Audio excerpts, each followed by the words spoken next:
প্রিয় দর্শক, আসসালামু আলাইকুম। সহিহ তিরমিজির পঞ্চম খণ্ড হাদিস নম্বর 3011।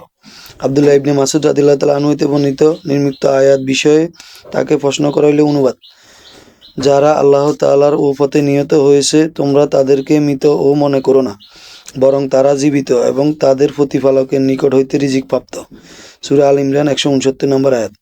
তিনি বলেন, আমরা অবশ্য এই প্রসঙ্গে প্রশ্ন করেছিলাম।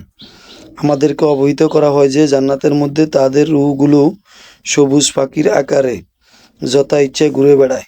আরশের সাথে ও ঝুলানো ঝড়বাতি সমূহ বেশে আরাম করে। একবার তোমার প্রভু তাদের প্রতি উকি দিয়ে প্রশ্ন করলেন, তোমরা আরও কিছু চাও, আমি তাহলে তোমাদেরকে আরও বাড়িয়ে দেব। তারা বলল, হে আমাদের প্রভু, আমরা এর চাইতে আর কি বেশি চাইব? আমরা জান্নাতের মধ্যে সেখানে ইচ্ছে ঘুরে বেড়াচ্ছি।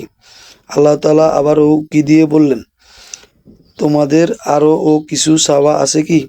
তাহলে আমি আরও বাড়িয়ে দিব। তখন তারা দেখল যে কিছু চাওয়া ব্যতীত তাদের রেহাই নেই। তখন তারা বলল, আপনি আমাদের দেহে প্রাণ সঞ্চয় করে দিন, যাতে আমরা আবার দুনিয়াতে ফিরে যেতে পারি এবং আবার আপনার পথে পুনরায় শহীদ হতে পারি। হাদিসটি সহিহ ইবনে মাজাতে 2801 এবং সহিহ মুসলিম হাদিসটি রয়েছে। আবু ঈসা হাদিসটিকে হাসান সহিহ বলেছেন।